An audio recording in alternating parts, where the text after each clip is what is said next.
Hello YouTube. Today we'll talk about the Mongolian death worm, and we will start with the fragment from the story written by a very mysterious scientist and writer, Ivan Yefremov. I already discussed him in my YouTube videos, and I urge you to look at the one that you will find a link to in the description. It was a mysterious person who was, when he died, the KGB suspected him to be an alien or associating with extraterrestrials or aliens, and they did a major search in his apartment, and the case that was opened in 1972 is still a top secret in Russia. Of course, there is no more Soviet Union. But here's how it starts. Let's get back to Mongolia, because Yefremov had a few expeditions in the Gobi Desert, and there's still many mysteries and secrets involved with the expeditions, but we want to talk about the death worm today. And the beginning is like this: "What's the matter with them?" said Grisha, the driver, who was annoyed. Then suddenly he put the brakes on and shouted to me, "Look, quick, what's that?" The view from the cab window was at this moment obscured by Misha, the radio operator, who had jumped down. Rifle in hand, he rushed towards the slope of a large dune. On a flat stretch of sand between two largest dunes, something was moving. Although the creature was crawling at no great distance from us, we could not at first make out what it was. It was moving in convulsive jerks, now arching in the middle, now stretched out straight. Now and then the jerks stopped, and the creature simply rolled over the sand. "What a strange thing, a sausage of some sort," whispered Grisha in my ear, as if trying not to frighten the unknown creature. We could see absolutely no trace of legs, mouth, or eyes. The eyes we might miss at this distance, but legs? More than anything, the creature resembled a huge sausage, about 3 feet long. Both ends were perfectly blunt, and it was impossible to decide which was head and which was tail. All that we could see was a great thick worm wriggling over the mauve sand. In its clumsy slow motion, there was something at once helpless and repulsive. I was not an expert in zoology, but I recognized at once that this creature belonged to a completely unknown species. In my travels in Mongolia, I had come across all sorts of animal life, but I had never heard of anything resembling this worm. "What a revolting object!" exclaimed Grisha. "I'll go and catch it, only I'd better put on my gloves. I couldn't touch it." He jumped off his seat, pulling on his leather gloves. "Stop, stop!" he shouted to Misha, who was training his rifle on the worm. "Let's catch it alive. Can't you see it can hardly even crawl?" "Okay, and here is his mate coming," replied Misha, putting his rifle down carefully on top of the dune. And he was right, because at this moment another similar sausage, rather bigger, was rolling down on the sandy slope. At this moment a terrific shriek from the old Darhin, who was Mongolian guide, was heard from the top of the van. He had apparently been asleep, and the shout something and the movements had woken him up. The Mongol was shouting something like "Oi, oi." Grisha and Misha in the meantime had reached the top of the dune and were now rushing down it at full speed. What happened next took no more than 1 minute. I hastened to jump from the cab in an attempt to join in the chase of these extraordinary creatures. But the moment I left the cab, Darhin rolled off the top and clutched me with his both hands.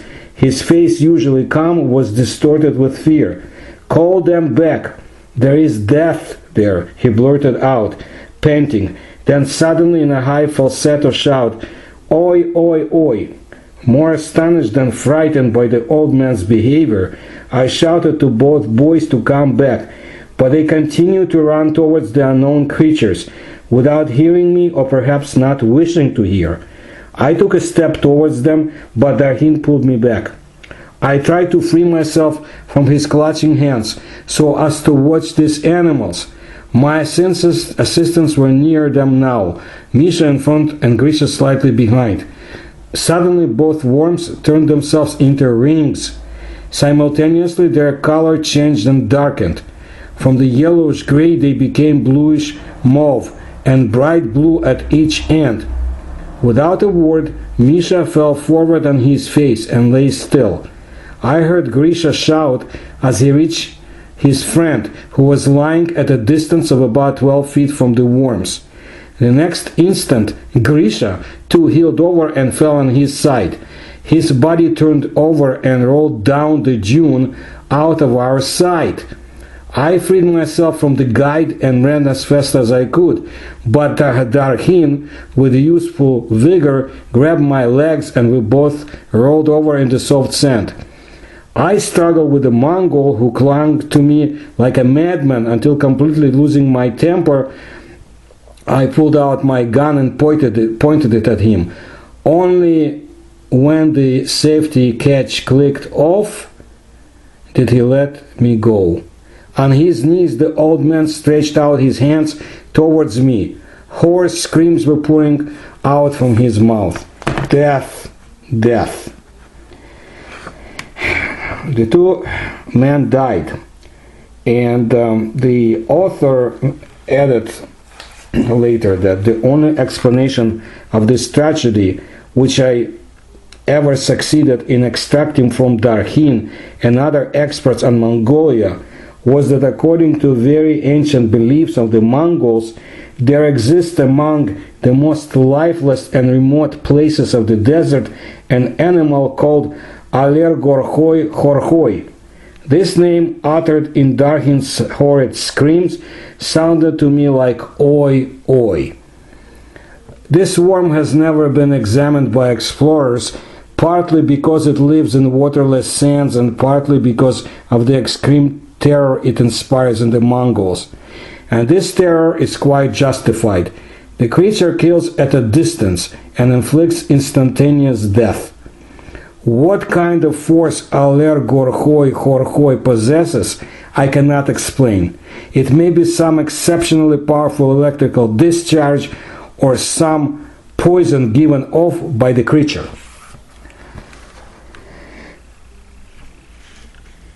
So, Yefremov was one of the people who collected a lot of the information about this strange and mysterious creature who may not be actually contained to Mongolia. And that's very interesting, but these stories of this mysterious creature that lives in the waterless deserts of the Central Asia, they existed long before Yefremov found out about them while in Mongolia. Actually, there was a great Russian explorer and traveler in those parts of the world. His name was Przewalski. He made a lot of discoveries, and he talked about an animal that lives in the desert of Gobi, which had which possessed skills of killing at a distance. Also, Yefremov found out some things from the book of an American paleontologist whose last name was Andrews. Andrews, in his works, gave out Mongolian geographical names and proper names not very accurately in the transcription. So the animal was called Allergorhai Horhai instead of Olgoi Horhoi. And that's why in the first edition of his story, that's what Yefremov called him, just like Andrews did. There's also a somewhat interesting story I have stumbled on a few times when I'm studying Russian materials. And this has to do with an American whose last name was Nisbet, who in the 1950s of the 20th century was actually hunting down Olgoi Horhoi in Inner Mongolia. it's for a long time that the authorities of the Mongolian People's Republic would not give him permission to enter because they thought that he was a spy too. But in 1954 he received the permission, and the expedition on 2 Land Rovers left settlement of Saint Shand and disappeared. According to the Russian materials, a few months later, on the request of the American government, Mongolian authorities started looking for the lost expedition. And they found the vehicles in very hard to reach area of the desert, and the vehicles were completely wholesome, I should say, without any damage, without anything like that, which itself was very strange. And Mongolians looked for Nesbitt and his comrades, but they found nothing until a little bit later they found bodies of the Americans which were lying on open sun, so to say, unprotected under the sun. And the reason why they died was not hard to establish. Apparently it was Algoi Horhoi, but the creature itself was not found in the hard to reach areas of the Gobi Desert. And the areas have been researched quite well recently, but nothing was found. So this death worm is considered by some to be an animal which is extinct long ago, but whose existence carries on in the folklore. However, some scientists, when they analyze information about Algoi Horhoi, hypothesize that they have a hypothesis that it can kill by very powerful poison, for example hydrogen cyanide. Nature has such creature, for example centipede kivsak, as it's known in Eurasia, which can kill its victims at a distance with a stream of hydrogen cyanide.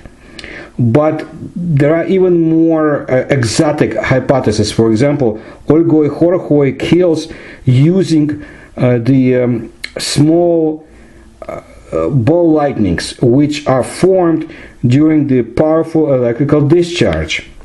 But we need to mention something else. There was another person who looked for the Mongolian worm. It was back in the 1990s of the last century, of the 20th century, and his name was Ivan Makarle. Together with Dr. Yaroslav Prokopets, who was a specialist in the tropical medicine, and an operator whose ears is Skupin, they actually did 2 expeditions to most distant areas of the Gobi Desert. And he popularized the story of the Mongolian death worm in the West, Ivan Makarle from the Czech Republic. They did not meet the creature, but he read a lot of books and materials available. For example, the Mongolian book Altain Saadak Goft, which described the Algoi Horhoi, saying that it looked like a god full of blood, and that you can spot its movement on the waves of the sand when the creature moves around. Makarle listened to the stories of the local people, and when he came back he actually produced a movie about this mysterious monster of the Mongolian sands, which was shown on the Czech TV and then later all over the world. He was the one that maybe came close in the end of the last century about it, but not too many people talk about this cryptological creature nowadays. Maybe just those who really study it in Mongolia, and one of them is known as Don Gijin Tsevagmid. he thinks there are two different varieties of the worm. Again, he used popular stories and beliefs and folk tales, and he found out that there is another type of the worm, so-called ball worm. Now it's a yellow worm. So he talks, the scientist Ming published a book, and he talks about a guide who rides camels, who mentioned such Sharhorhoi, or ball worm in the mountains when he traveled, and he saw how from the ground and now a lot of the yellow worms crawled out and came to him, advanced to him. So this guide was in horror, and he ran away, and he was able to save himself. So today, a number of the researchers of this phenomena, they think, they have a hypothesis that the legendary Olgoi Horhoi is a really existing creature, but just something that the science doesn't know about. And some of them think that it's actually a so-called Annelida worm, which can survive in the harsh conditions of the Mongolian deserts, and it developed a very unique protective skin. What's interesting is some of such worms, Annelida worms, can actually spray out poison as a means of self-defense. So all we know that Olgoi Horhoi is an absolute zoological mystery, and we don't have an explanation. Some of the Soviet scientists back in the 1970s actually thought that what the Mongolian nomads had seen and called Olgoi Horhoi was a so-called Eastern Anaconda, which exists from the south of Mongolia to the Caspian Sea, and it kind of resembles Olgoi Horhoi, but this anaconda doesn't use electrical discharges. There are many versions that we can ascribe to this creature. We just don't know what it is. Even there is one I want to finish that about Mongolian worm. Excuse me, that it's actually a biped reptilia, which survived, but it doesn't have its paws anymore.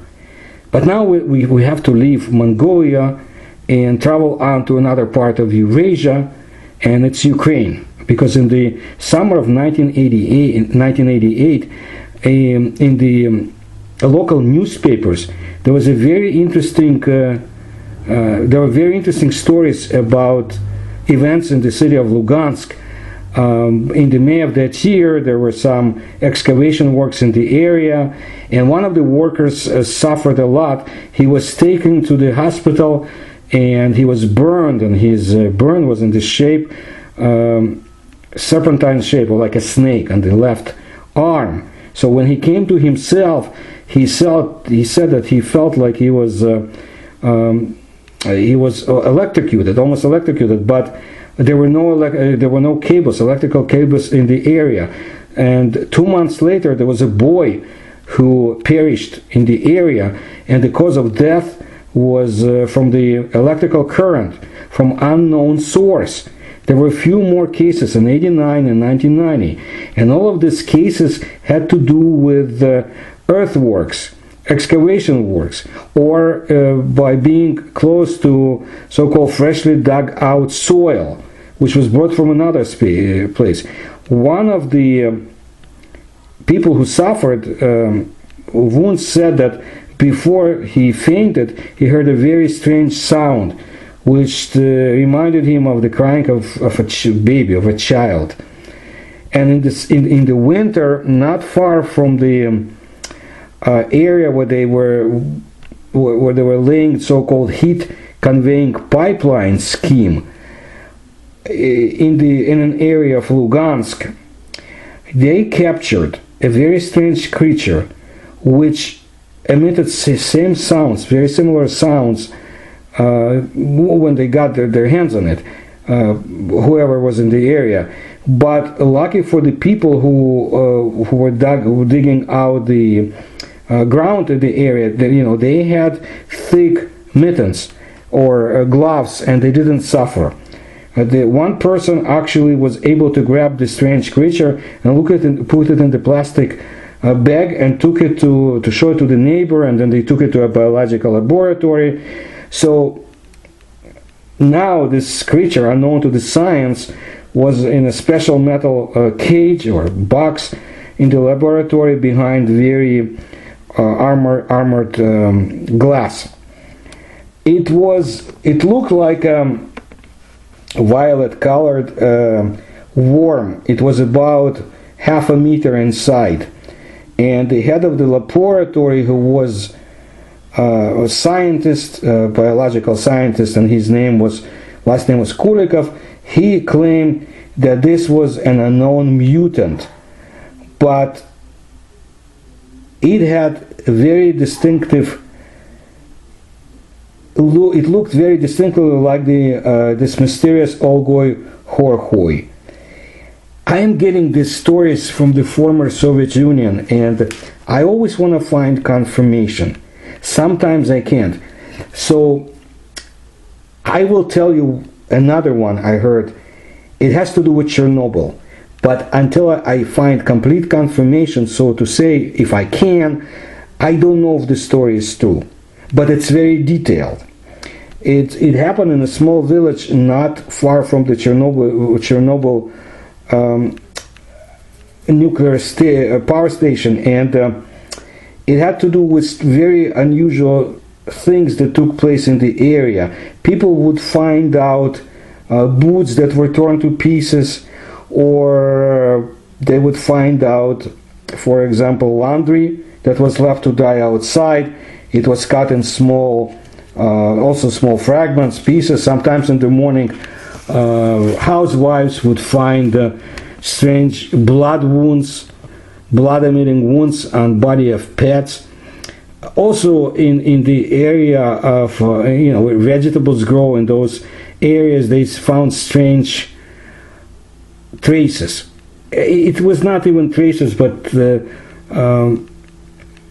something unusual, as if something was pulled through the vegetable patches, and nobody paid attention initially. But then one woman found a dead cat with open wound on the side. Nobody knew what was the cause of such phenomena. The only version, they thought that gigantic snakes now live in the settlement, or call it settlement or small village. But more and more things like that appeared in the area. In one home, all the birds were killed, and they thought it had to do with the snakes. Nobody knew how to deal with the unknown creatures, so they decided to have patrols at night to scare them away. They even got together with somebody who lived in the area for a long time. They gave him a rifle, they gave him a powerful flashlight, so he could go in the settlement and make sure everything is in order.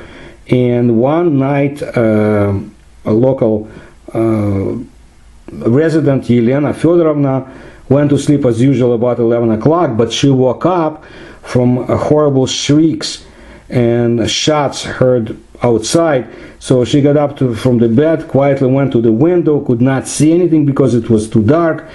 Then she took she got a hammer. She took a hammer, went to the door. She was very scared, but a few moments later she decided to open the door, go out to the porch, and then she heard scream, "Lenka, hide yourself!" And this was the person that they hired, who saw that the woman left the house. So he ran to Yelena at full speed. He pushed her away, ran inside the house, and fell on the ground.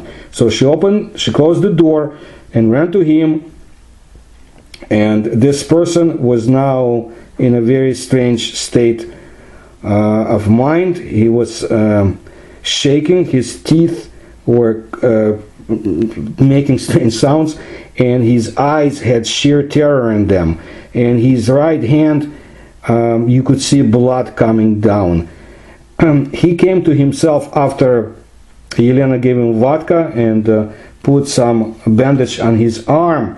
Initially, the woman thought that Vitaly, his name was Vitaly, was actually saying nonsense, or maybe he was not in his right mind.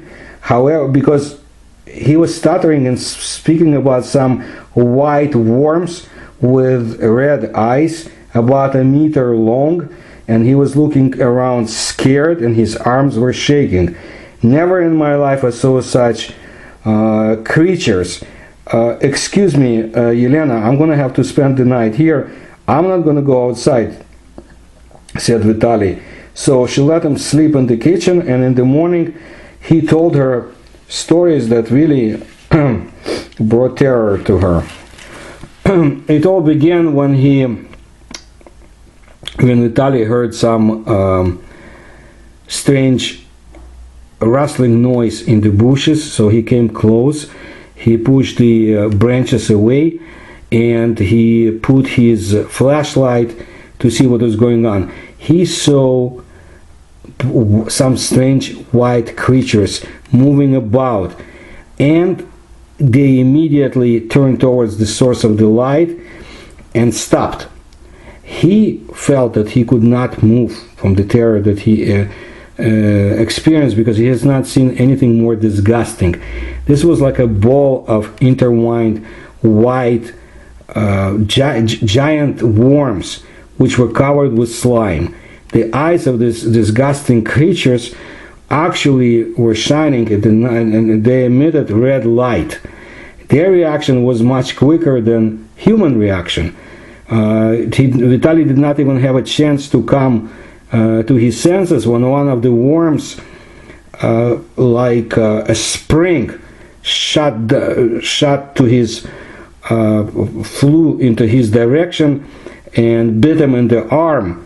So Vitaly started shaking his arm crazily, but other creatures at this time were biting at his legs. He started hitting with the butt of his rifle the creature that was eating his arm, and he also shot at this shapeless ball of worms at his legs. Finally, he ran away, trying to pull away the giant worm which was eating his arm. Finally, he was succeeded, and the creature flew away together with a piece of the flesh from the arm of Vitaly. So we know what happened later than that. After that incident, Vitaly became very ill. His arm was full of pus and was covered with blue stains. His temperature would rise up to 40 degrees sometimes.